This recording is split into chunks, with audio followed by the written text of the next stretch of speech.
కార్తీక్ కోరుకున్న విధంగానే ఇంకా ఏ ఇంట్లో అయితే ఇంకా తన వాళ్ళ కళ్ళ ముందే తన పెళ్లి జరగాలని చెప్పనని అలా కన్యాదానం చేయాలని చెప్పనని తను అనుకునిందో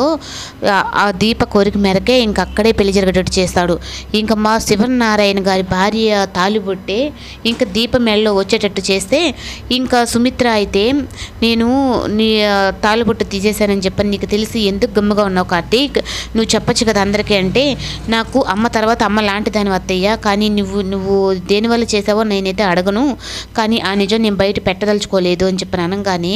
ఇంకా తన పెద్దరికం అంతా ఇంకా తుడుచుకోబెట్టుకుపోయినట్టు ఉంటుంది. ఇంకా అప్పగింతలప్పుడైతే ఇంకా దశరథ్ అయితే దీప చేయి పెట్టుకొని కార్తీక్ చేతిలో పెట్టి,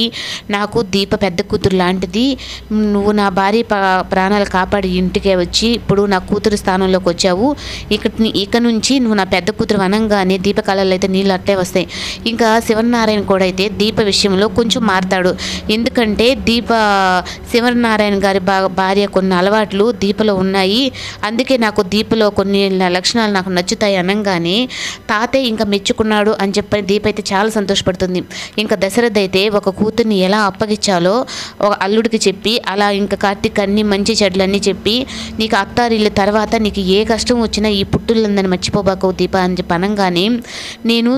కూతురు కాదు అని చెప్పని తెలిసినప్పుడే మీరు ఇలా చేస్తున్నారంటే నేనే మీ అసలు కూతురు నేను తెలిసిన తర్వాత మీరు చూపించే ప్రేమ గురించి నేను తట్టుకోగలను నాన్న అని చెప్పని తన మనసులో బాధపడుతుంది.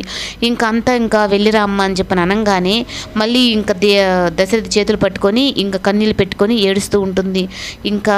తండ్రిని వదిలి వెళ్ళిపోతున్నట్టు ఇంకా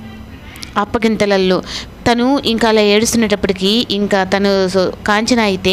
నా అన్న కూతురి నా ఇంటి కోడలుగా ఇన్ని రోజులకు వస్తుంది, నాకు కళ నెరవేరింది అన్నయ్య అని చెప్పనని అనేటప్పటికీ ఇంకా కూతురు కళ్ళల్లో సంతోషం చూశాను శివనారాయణ